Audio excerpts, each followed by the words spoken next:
In the heart of Lagos, under the golden glow of evening lights, there stood a magnificent mansion, tall gates, shining cars, laughter echoing from inside. That was the home of Michael Adigun, a man who had everything money could buy: success, respect, and a family that adored him. But not far away, just a few streets down, lived another man, his older brother Samuel. They shared the same blood but not the same fate. Where Michael's life bloomed, Samuel seemed to wither in the shadows. Michael was the kind of man people called Golden Heart. He smiled with everyone, helped everyone, and never looked down on his brother, even though he had more. He always believed that family came first, that love could fix anything. Samuel, on the other hand, wore a smile that rarely reached his eyes. He lived in a modest apartment, his fridge often half empty, but his pride full to the brim. He never admitted it, but jealousy lived quietly in his heart. Every morning, Michael's sleek black SUV would roll out of the gate, engine purring softly as he headed to his company, Adigun Logistics, a business he built from nothing. He worked with passion, treating his staff with respect. When he walked into a room, people felt safe. They believed in him. Meanwhile, Samuel would wake up late, sometimes half drunk from the night before, surrounded by bottles and broken promises. He'd stretch lazily, muttering about how life was unfair, how his younger brother had stolen all the luck from the family. Yet Michael never judged him. He'd send groceries, pay his rent quietly, even offer him small contracts to get back on his feet. One bright Saturday, Michael drove to see him. He arrived in his Range Rover, wearing his usual gentle smile. "Sam, my brother," he called cheerfully. Samuel forced a grin. "Mike, the great one himself, how's the world treating you?" They laughed, shared a drink, and talked about old times, their childhood in Ibadan, their late parents, their dreams. Michael reminded him that their father used to say, "A man's destiny will wait for him, but it won't wait forever." Samuel chuckled bitterly. "Maybe my own destiny got tired and left," he said, raising his glass. Michael sighed. "Brother, you just need focus. I'm opening a new branch in Port Harcourt next month. Come work with me. I can make you manager." But Samuel didn't hear an opportunity. He heard an insult. To him, Michael's offer felt like pity. His pride screamed louder than his wisdom. He laughed coldly and said, "Thanks, Mike, but I'm fine. I'll find my own way." That night, Samuel sat alone on his balcony, watching cars pass below. He thought of Michael's laughter, his house, his wife, his cars, and a dark thought crept in, a voice whispering in his mind, "Why should he have everything? Why not you?" From that night, something changed. Samuel began to plot quietly, not yet fully aware of what his envy would make him do. Days passed. Michael's life continued. Busy meetings, family dinners, gentle moments with his wife Amara, a beautiful and graceful woman who carried herself with elegance. Amara was loved by everyone. She had a soft voice and a kind heart, but behind that warmth, she had intuition, a quiet awareness that sometimes sensed when danger was near. She never trusted Samuel fully. There was something about his eyes, a restlessness, a hidden storm. Whenever he visited, she felt uneasy. She would smile politely but keep her distance. "Michael," she once said softly while clearing the dinner table, "your brother, I don't know why, but something about him doesn't feel right." Michael laughed gently. "Come on, Amara. That's my brother. He's harmless. He just needs love and patience." Amara nodded, but her eyes said otherwise. The brothers' day-to-day lives continued like parallel lines, never touching, yet always close. Every morning, Michael's mansion would hum with life, cooks preparing breakfast, his son running through the hallway, his wife reading her devotional book by the balcony. He'd kiss her on the forehead and head to work, his life peaceful and full. Meanwhile, in Samuel's small apartment, mornings began with arguments from his neighbors, unpaid bills and phone calls from creditors. He'd often visit his drinking spot down the street, sharing loud laughter with friends who loved him only when he paid for their drinks. They would tease him. "Ah, Sam, when are you inviting us to your brother's house again? That Monday in Joyo." Samuel would fake a smile, but inside, his pride burned hotter. That night, he stood before his cracked mirror, looking at his reflection. "Michael Adigun," he muttered, "you think you're better than me, eh? Let's see how long you stay on top." His phone buzzed. A call from one of his so-called friends,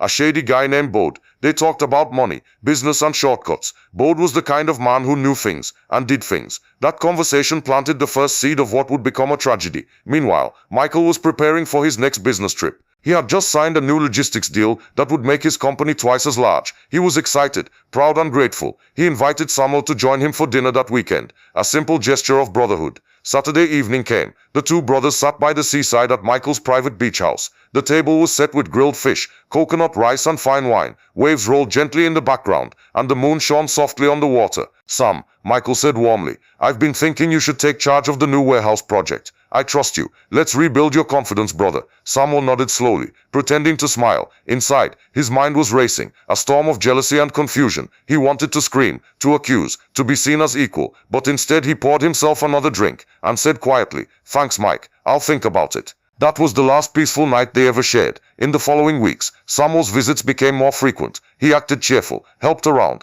even laughed more. Michael was happy, thinking his brother was finally changing. But Amara saw something different, a strange calm, like someone waiting for the right moment. One afternoon, as Michael prepared for his next business trip, Samuel offered to drive him to the airport. "Brother, relax," he said with a smile. "You've done too much work lately. Let me help you for once." Michael laughed and agreed. The drive was filled with laughter, stories, and old memories, until Samuel mentioned a shortcut through a quiet road near the lagoon bridge. That's where it happened. Later that night, Michael Adigun was declared missing. His car was found by the water, door open, phone on the seat, engine off. The police called it an accident. Amara called it impossible. She cried, screamed, and searched endlessly. Samuel comforted her with practiced tears, saying, "Sister, don't worry, we'll find him." But deep inside, he knew he'd gone too far. Days turned to weeks, weeks to months. Michael's company mourned their leader. The world moved on, but Amara didn't. She felt something, a whisper in her spirit, that said the truth is still alive. And deep within Samuel's heart,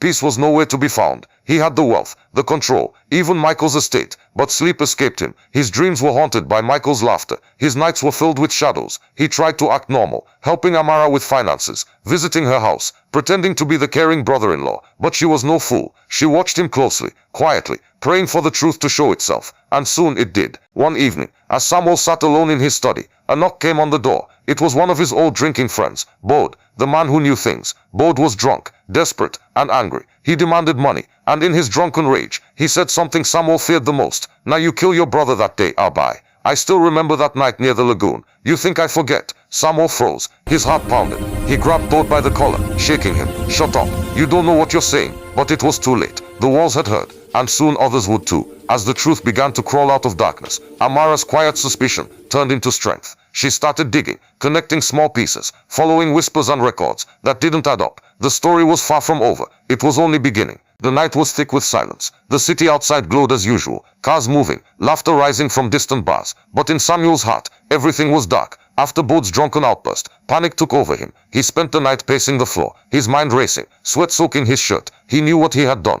could never stay buried forever. Meanwhile, Amara sat alone in her bedroom, staring at a photo of Michael. His smile seemed alive, like he could walk through the door at any moment. She whispered quietly, "My love, I know you didn't just vanish. Show me the truth." That night she dreamed. In her dream, she saw water, darkness, and Samuel's shadow, standing by the lagoon. When she woke, her hands were trembling. She knew what she had to do. The next morning, she called the police and requested to reopen the investigation. They refused at first. "Madam, there's no new evidence," they said. But Amara didn't stop there. She visited one of Michael's old business lawyers, a loyal man who also doubted the accident. Together, they reviewed insurance papers, call logs, and bank transfers. And there it was, a small payment made from Samuel's account to an unknown name. The name was Bode. That discovery changed everything. Amara began to act carefully. She didn't confront Samuel immediately. Instead, she watched him closely, noting his behavior, his restlessness, his sudden temper. And then one evening, she set a quiet trap. She invited him for dinner at the mansion, just the two of them, the same house where Michael's laughter once filled the air. Samuel arrived, looking uneasy. Amara greeted him with her usual calm voice. "Brother," she said, "you've been through so much. Please sit. Let's eat." He smiled awkwardly, sitting across from her. The table was silent, the clinking of cutlery, the only sound. After a while, she looked him in the eye. "Samuel," she said softly, "when did you last see Michael alive?" He froze. His fork dropped. He forced a smile. "You know that already, Amara. That night I drove him to the airport." She nodded slowly. "Yes, the same night he disappeared. And the same night you paid a man named Bode." The color drained from Samuel's face. He tried to speak, but the words wouldn't come. His hands shook. Amara leaned forward, her voice calm but sharp. "You see, Samuel, the truth always finds its way out. Always." He stood up suddenly, knocking his chair over. "Amara, you don't understand," he shouted. Tears filled his eyes, fear, guilt and shame all at once. "I didn't mean for it to happen. It was just supposed to scare him, just to teach him a lesson." But he fought back. He slipped. "It was an accident." Amara stood still, tears welling up in her eyes. "So, it's true," she whispered. He collapsed to his knees, trembling. "I didn't want this. I swear. I was just angry.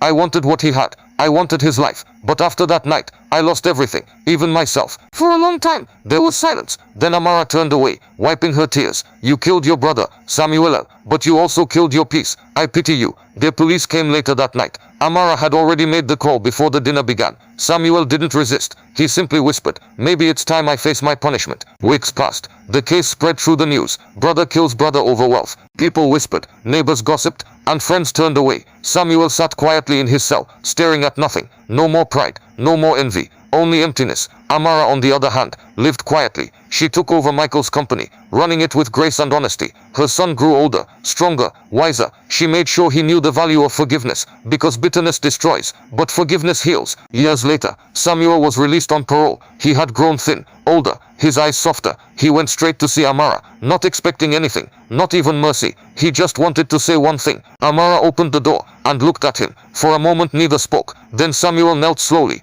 "Amara, I don't deserve your kindness. I just came to say sorry for everything." She looked down at him for a long time, her expression unreadable. Then she said quietly, "Samuel, Michael loved you, even when you hated him. If he were here, he'd forgive you. So I will too. But I can't let you stay close. You need to find your peace away from us." Tears filled Samuel's eyes. He nodded, stood up, and whispered, "Thank you." He turned and walked away, slow steps into the fading sunlight. As he disappeared down the road, Amara whispered softly, "May God heal your heart." Time moved on. Amara used part of Michael's wealth to start a charity foundation, helping widows, children, and families broken by greed and violence. The foundation was named the Adigun Hope Fund. Every year, during the memorial service, she would light a candle by the beach where Michael's life ended, and say, "Out of pain came purpose, out of loss came peace." One evening, while walking by the water with her teenage son, he asked Mama, "Why did you forgive Uncle Sam?" She smiled gently, looking at the horizon. "Because forgiveness doesn't mean you forget. It means you choose peace instead of pain. And your father, he taught me that love wins even in death."